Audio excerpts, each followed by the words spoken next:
તો ગાઈસ મેં પહેલા તમને અંદરનું મંદિર બતાવ્યું હતું. આ છે બહારનું લોકેશન,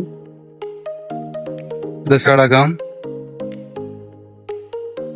આ ગાઈસ તમે જોઈ શકો છો પાણીની ટાંકી. અહીંયા ગેરેજ છે ગાઈસ. આ જે રસ્તો છે ગાઈસ એ અમદાવાદ તરફથી આવી રહ્યો છે અને આ જે રસ્તો છે ગાઈસ જે આપણે રાધનપુર તરફ જઈ રહ્યો છે. સામે છે ગાઈસ એ દસાડા પોલીસ સ્ટેશન. જે બાકીની બે રિક્ષાઓ હતી એમને જમવાનું ત્યાં બનાવ્યું છે. આ જે રસ્તો તમે ગાઈસ જોઈ શકો છો જે દસાડા ગામ બસ સ્ટેન્ડ તરફ જાય છે. આ છે ગાઈસ પાણીની ટાંકી.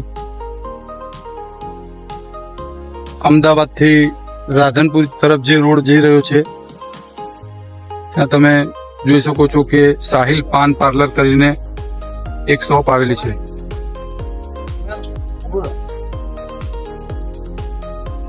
સાહિલ પાન પાર્લર દસાડા. તો ગાઈસ તમે જોઈ શકો છો કે અમદાવાદ થી દસાડા તરફ ગામમાં જતી આ બસ, આ રસ્તો જે જાય છે એ સીધો દસાડા ગામ તરફ જાય છે. ગાઈસ તમે જોઈ શકો છો કે આ છે અમારા પંકજભાઈ. હેલો. ગયા વખતે જે અમે આયા હતા રિક્ષાઓ લઈને એમાં નતા અને હમણાં જ એમને નવી રિક્ષા લીધી છે. એ પણ સૌ ફેમિલી સાથે રિક્ષામાં આવ્યા છે.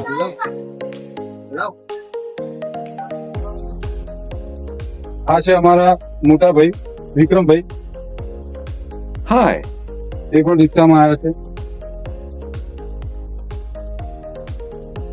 આ છે મારા પપ્પા ગાઈ. Hi hello. તમને મળ્યા હતા સચિનભાઈ અને અમારા કાકા. આ છે અમારા નાના ભાઈ. ગાઈસ તમે જોઈ શકો છો કે ચા પીવાની એવી ઈચ્છા થઈ હતી. અત્યારે બધા ભાઈઓ ચા પીવા માટે આવ્યા છે. Hi guys. અમારા કાકા નો કાલે અમારા મોટા અંકલ છે. સંતુલન ઓછું થવાથી આજે અમે એવી બબાલ કરી આખા કમસે કમ તમે 25 ફેમિલીને એમને એનથી ઊંઘવા નથી આપ્યા. આખી રાત ધમાલ મચાવી નાખી, ઉલ્લર કરી નાખી રાતે. એમનો ખોપડી છટકી એમને એક શબ્દ એવો બોલ્યા કઈ ડાબડી મુઢા બોલ્યા. એમાં ત્યાંથી ધમાલ ચાલુ થઈ. બમણી ભમાતા 25 ઘરમાં આગ લાગી ગઈ.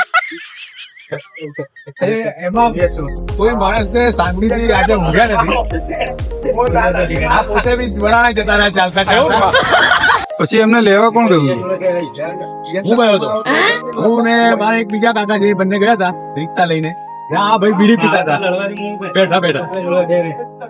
ત્યાંથી અમે લઈને આવ્યા.